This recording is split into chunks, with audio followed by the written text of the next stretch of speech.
नमस्कार दोस्तों। हमारा पहला पार्ट चल रहा था। पहले पार्ट का नाम है रासायनिक अभिक्रिया एवं समीकरण। उसमें दो टॉपिक बचे हैं, संक्षारण एवं विकृतता यानी कोरोजन एवं रेंसिडिटी बचे हैं। इनको आज हम पूरा करेंगे।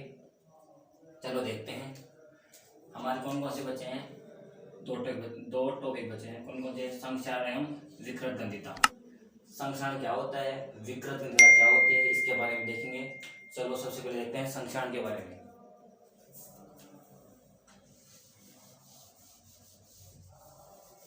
संक्षारण के बारे में जानते हैं। संक्षारण क्या होता है, ये ध्यान। संक्षारण होता है धातुओं में। पहली चीज, संक्षारण किस में होता है? धातुओं में।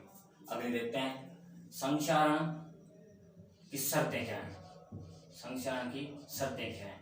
वायु व जल, वायु व जल की उपस्थिति, वायु व जल की उपस्थिति।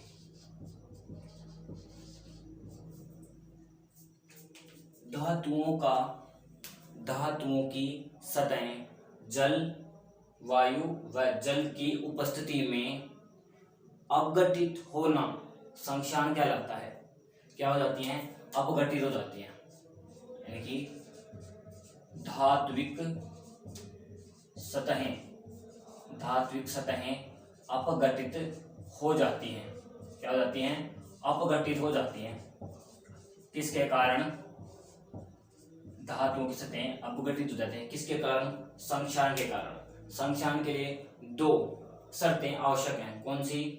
वायु एवं जल की उपस्थिति अनिवार्य है, जिससे धातु सतहें अपघटित हो जाती हैं।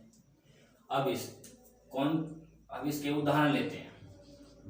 हमें एग्जाम में कौन कौन से उदाहरण देकर के संक्षारण के बारे में पूछा जा सकता है। पहली, लोहे की सतहों पर भूरी परत का चढ़ना। दूसरी, और क्या पूछ सकता है? बिल्कुल, कॉपर एंड तांबे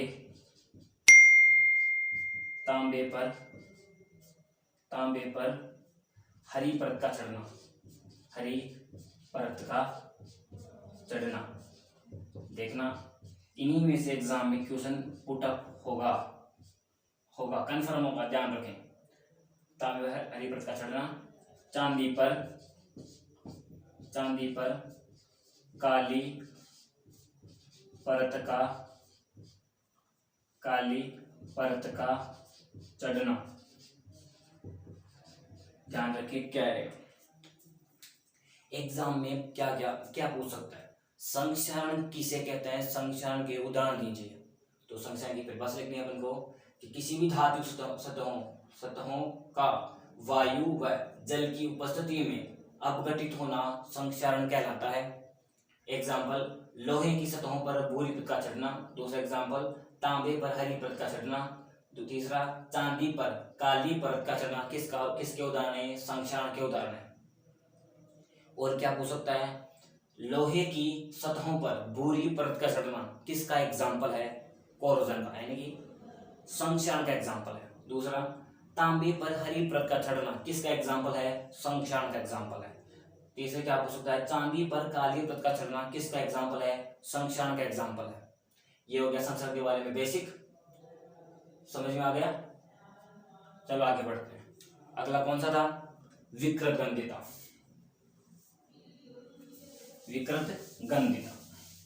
क्या होती है विकृतगंधिता? आपने आचार आदि को खराब होते देखा है, सबने देखा होगा। आचार खराब होते, आचार लंबे समय तक रखने के कारण खराब हो जाता है, उसे क्या कहते हैं?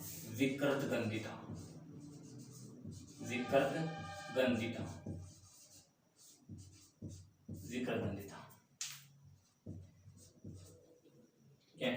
आचार या कोई तेलीय खाद्य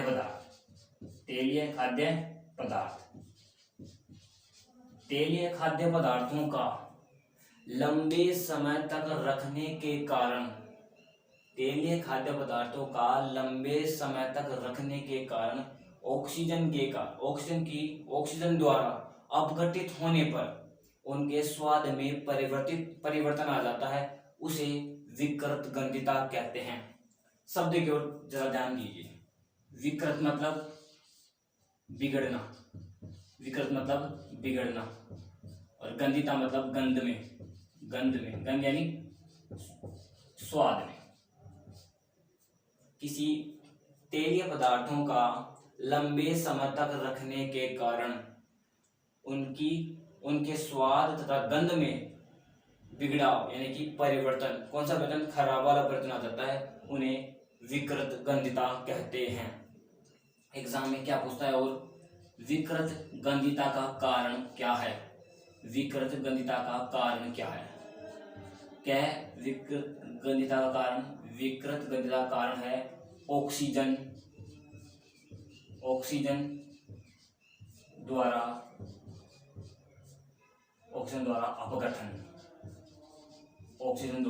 अपघटन। अब देखो, ऑक्सीजन द्वारा संक्षरण हो रहा था और ऑक्सीजन द्वारा ही विकृत गंधिता की प्रक्रिया होगी। अब कारण अपन को पता चल गया, ऑक्सीजन द्वारा अपघटन होता है, इसके कारण मतलब ऑक्सीजन के कारण क्या होगा, विकृत गंधिता। अब इसका उपाय क्या होगा, आप बताइए उपाय क्या होगा? अब जब अपन को पता है कि ऑक्सीजन की उपस्थिति के कारण विकृत गंधिता हो रही है, तो ऐसा कोई पदार्थ मिलाएंगे जिसे उसमें ऑक्सीजन नहीं आए। जैसे वे पदार्थ जो ऑक्सीजन की उपस्थिति को रोकते हैं, ऑक्सीकार, यानी ऑक्सीजन क्या करेगा, ऑक्सीकार की प्रक्रिया करेगा, ऑक्सीकरण करेगा। मैं बता चुका हूं ऑक्सीकरण की प्रक्रिया क्या होगी रेडॉक्स अभिक्रिया वाले सेशन में। अब आज देख रहे हैं अपन प्रतिऑक्सीकारक में, यानी ये ऑक्सीजन की उपस्थिति के द्वारा ऑक्सीजन द्वारा विकृत गंधिता होगी। किसकी वजह से, क्या करेगा ऑक्सीजन उसमें ऑक्सीकरण की प्रक्रिया करेगा। क्या करेगा, ऑक्सीकरण की प्रक्रिया करेगा। जब ऑक्सीकरण की प्रक्रिया करेगा तो इसको हटाने के लिए हमें प्रतिऑक्सीकारक पदार्थ मिलाना होगा, तब हम विकृत गंधिता का उपाय कर पाएंगे, तब हम विकृत गंधिता को रोक पाएंगे। यदि आपको समझ में आया हो तो चैनल को सब्सक्राइब कर लें, वीडियो को लाइक करें। Thank you.